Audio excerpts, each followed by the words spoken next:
नमस्कार मंडळी. मी स्वाती कर्णिक म्हणजेच पूर्वाश्रमीची स्वाती सुळे. आपणा सर्वांच्यात राहून बरीच वर्षे उलटून गेली, पण जुन्या आठवणी कधीच स्मृतीतून गेल्या नाहीत.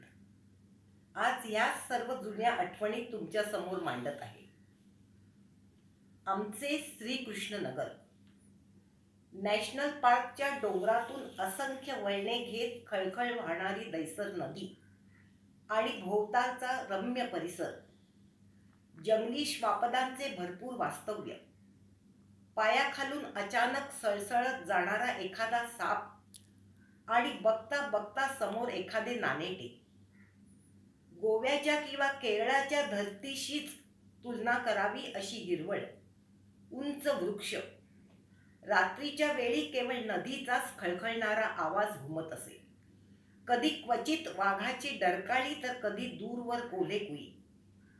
या हिरव्यागार जमिनीवर एक भव्य वसाहत उभी करायची हे स्वप्न इथे रुजले.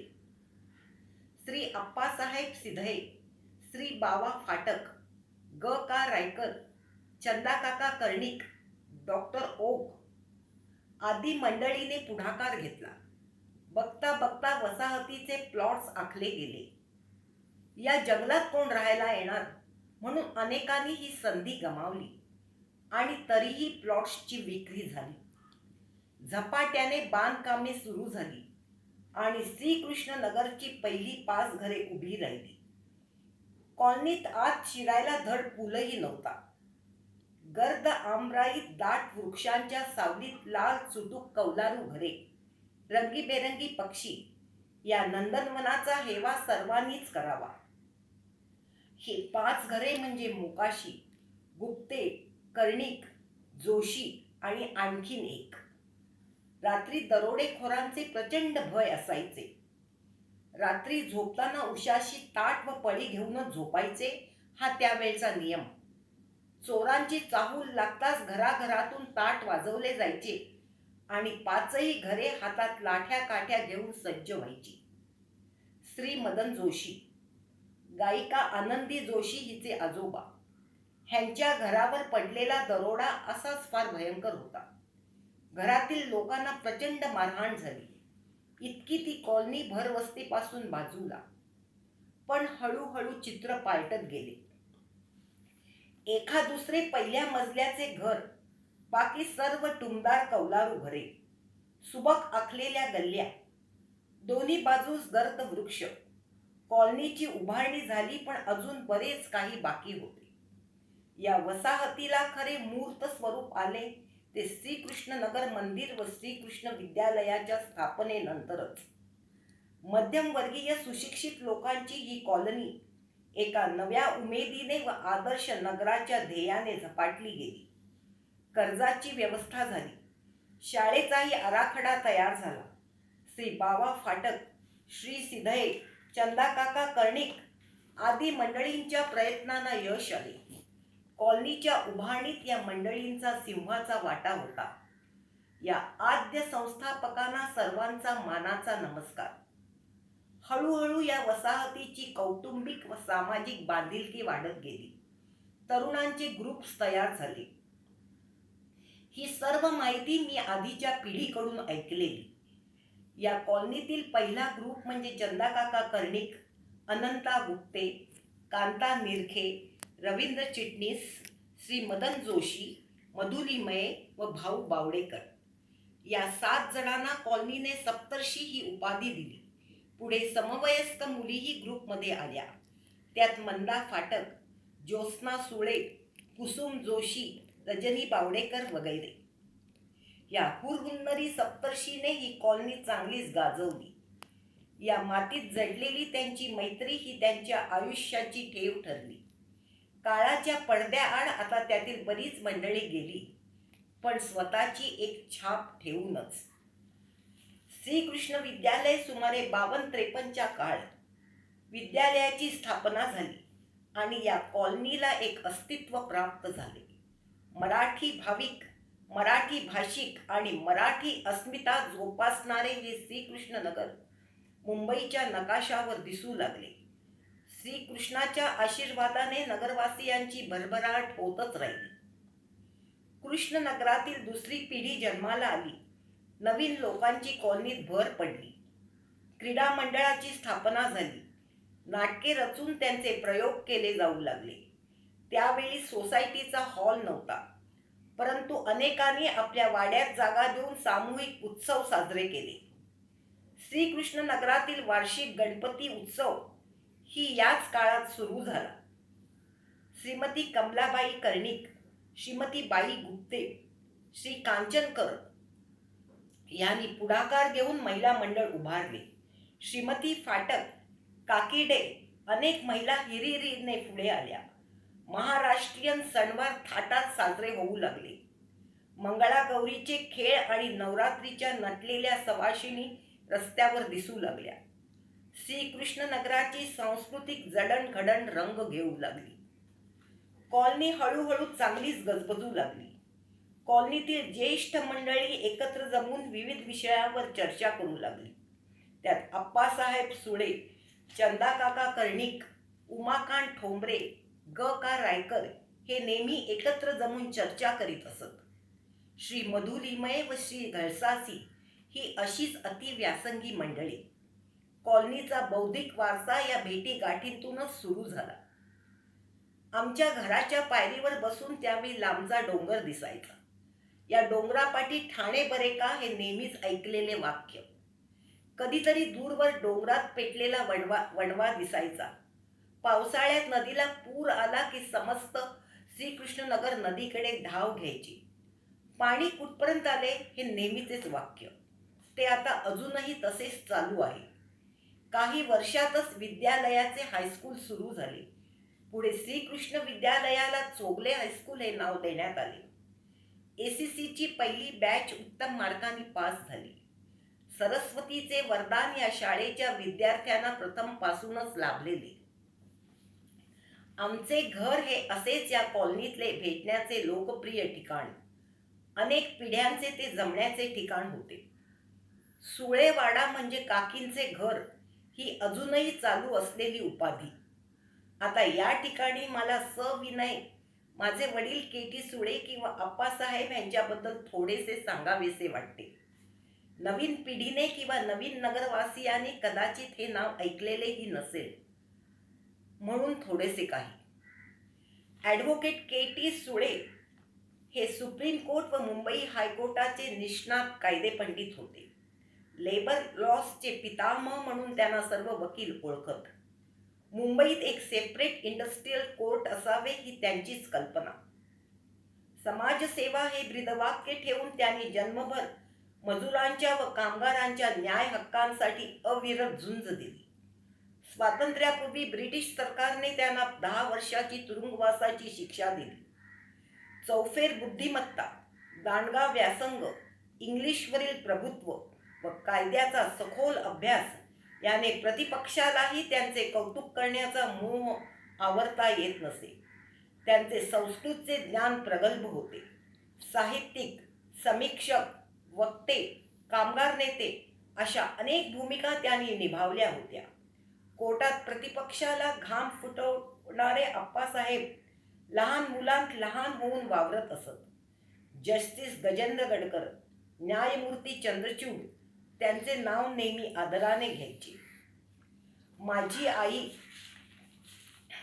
कै सुनीता सुळे यांनीही जंगल सत्याग्रहात भाग घेतलेला होता. त्यांच्या मनमिळावू स्वभावाने त्या कॉलनीतील भगिनी वर्गात फारच आवडत्या होत्या.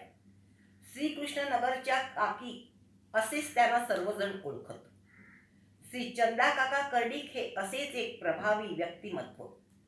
अत्यंत प्रामाणिकपणे व चोखपणे काम करणारे इन्कम टॅक्स कमिशनर अशीच त्यांची ख्याती होती. या नगराच्या जडणघडणीत त्यांचा सिंहाचा वाटा आहे.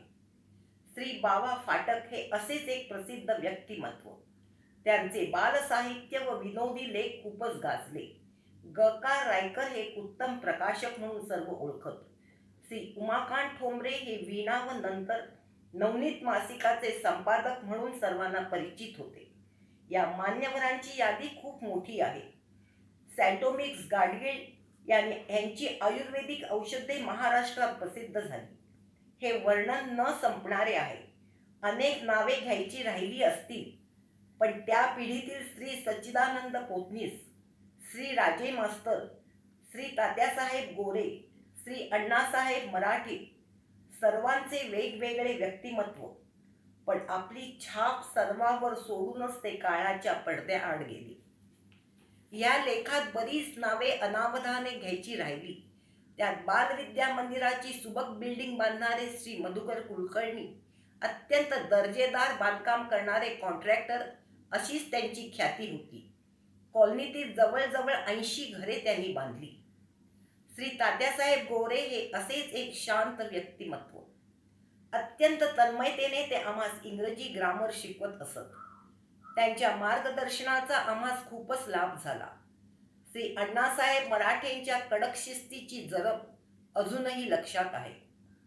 अत्यंत परोपकारी व सतत मदतीचा हात पुढे असणारे श्री नंदकुमार नागवेकर, अत्यंत सोज्वळ व शांत स्वभावाचे श्री अप्पासाहेब काळे या व्यक्ती स्मरणातून कधीच पुसल्या जाणार नाहीत.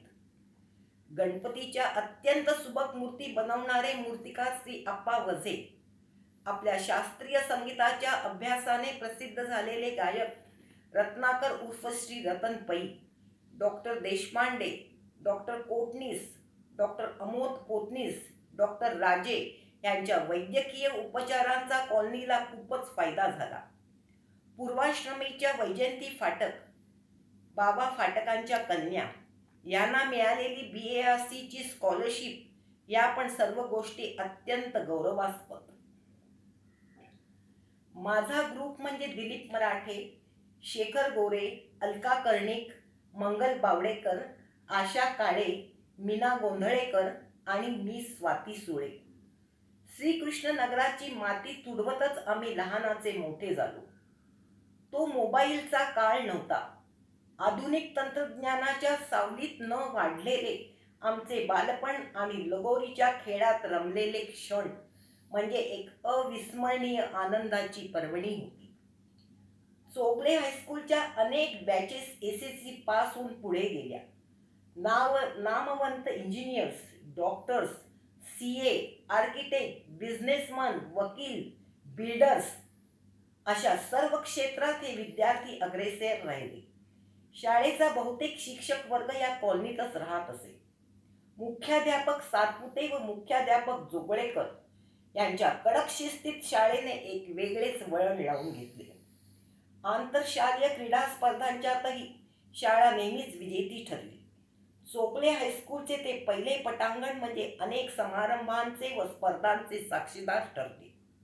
आमच्या लाडक्या हर्डीकर, नाडकर्णी, गडवईकर या शिक्षिका व देशपांडे सर सर्व कॉलनीतीलच. या सर्व कथनात एक नाव घ्यायचे राहिले. लहानपणापासून मनावर कायम कोरलेले नाव म्हणजे कै शांताराम उर्फ भाई कर्णिक. बाल विकास मंडळ ही प्राथमिक संस्था त्यांनी चालू केली व कोऱ्या मनावर संस्कारांचे धडे गिरविले. भाईंच्या ग्रंथालयातून पुस्तके आणून वाचणे हा एक छंदच होता. अनेक गोष्टी, कविता, लेख ते मुलांस वाचून दाखवत. मध्ये मध्ये स्पर्धाही घेत. सभाधीटपणा ही आम्हाला मिळालेली भाईंच्या बालविकास मंडळाचीच देण आहे. नवीन नवीन ग्रुप्स तयार होत होते. प्रत्येकाचे काही खास वैशिष्ट्य असायचे. काही अति अभ्यासू तर काही दंगामस्तीखोर. पण प्रत्येकानेच या कॉलनीच्या प्रत्येक कार्यात हिरिरीने भाग घेतला. श्री सुहास बावडेकरांची गणपतीची सुबक शोभारचना अत्यंत स्तुत्य बाब होती. देसाई सरांचे क्लासेस, कर्णिकांचे पॅथॉलॉजी सेंटर, सौ शोभा गोरे यांची प्रथमेश अकादमी, श्री नाना पवारांचा कायद्याचा सल्ला ही सर्व अशीच कॉलनीची वैशिष्ट्ये. विविध पाककलांचे स्टॉल्स, पार्लर्स, ऑफिसेस, दवाखाने कॉलनीत उभे राहिले. संगीताच्या क्षेत्रात तर कलाकारांची एक फळीच इथे उभी राहिली. अभिनयाचे कसब असलेले अनेक कलाकार इथेच चमकले. अमोल बावडेकर, अवधूत गुप्ते, गुरु ठाकूर, शोभा नाखरे ही श्रीकृष्णनगराला लाभलेली नक्षत्रे आजही आपल्या कलाक्षेत्रात चमकत आहेत. वृंदावनानंतर श्रीकृष्णाचा जन्मोत्सव साजरा करावा, तो या श्रीकृष्ण नगराच्या ब्रिजवासींनीच. श्री गणपती आणि श्रीकृष्णाच्या अत्यंत भक्तिभावाने काढलेल्या पालख्या ही या कॉलनीची ठेव आहे. झांजांच्या तालावर नाचणारी युवा पिढी आणि पाठी चालणारे ज्येष्ठ भाविक हे दृश्य दिसावे तर या श्रीकृष्ण नगरातच. हे वर्णन न संपणारे आहे. अनेक नावे अजूनही घ्यायची राहिली असतील, पण स्वकर्तृत्वाने पुढे आलेल्या श्री दिलीप मराठे ह्यांची न्यायाधीशपदी नियुक्ती, अनेक राजकीय नेते यांची उपस्थिती सर्वच श्रीकृष्ण नगराची शान वाढवणारे आहे. काळ उलटतच चालला होता. पूर्वीच्या टुमदार घरांच्या जागी आता मोठ्या बिल्डिंग्स दिसू लागल्या. पूर्वीची हिरवळ आणि वृक्षांची दाटी ही कमी झाली आहे. अधूनमधून धडकणारे माकडांचे कळप नॅशनल पार्कच्या जंगलाची आठवण करून देते. वसंत व्याख्यानमाला, केटी सुळे व्याख्यानमाला, नाट्य महोत्सव, अनेक संगीतांचे कार्यक्रम, नामवंतांची भाषणे, मोठ्या पुढाऱ्यांच्या भेटी, ज्यात श्री बाळासाहेब ठाकरेंचीही उपस्थिती झाली, हे सर्व घडावे व साजरे व्हावे ते श्रीकृष्ण नगरातच. या सर्व बाजू सांभाळत श्रीकृष्णनगर कॉलनी मुंबईच्या पश्चिम उपनगरांची शान बनली आहे. या श्रीकृष्ण नगरात जन्मलेल्या माहेरवाशिणी आता सासरी गेल्या आणि नवीन सुना इथे येऊन रमल्या. पण या नगराचे वैभव, ऐश्वर्य, संस्कृती तशीच कायम आहे. आता एक छोटीशी आठवण. 1972 साली मुंबईत प्रथम दूरदर्शनचे कार्यक्रम सुरू झाले. कॉलनीत जेमतेम 2-3 ठिकाणीच टीव्ही होता. बुधवार रात्रीचे छायागीत ऐकण्यास 7 वाजल्यापासूनच मुलांची धावपळ सुरू होईल. स्वाती, मी तुमच्या झाडाचे आंबे काढणार नाही, मग टीव्ही बघायला येऊ? आजही ते वाक्य आठवले की खूप हसू येते. कॉलनीच्या नवीन पिढीशी व कलाकारांशी माझी ओळख झालेली नाही, म्हणून अनेक प्रथितयश व नवोदित होतकरू तरुणांची नावे उल्लेखित करता आली नाहीत. पण उत्तम चित्रकार म्हणून देश विदेशात ख्याती मिळवणारे श्री वासुदेव कामत, CID स्टार श्री दिनेश फडणीस, कॉलनीतील पूर्व नगरसेवक श्री गजा बावडेकर, श्री राजू डहाळे ही सर्व नावे घेतलीच पाहिजेत. या कॉलनीने अनेक चढ उतार पाहिले. 26 जुलैच्या भयंकर महापुरात अर्धी कॉलनी पाण्याखाली गेली, पण नव्या जिद्दीने व एकमेकास मदत करत परत नव्या जोमाने उभी राहिली.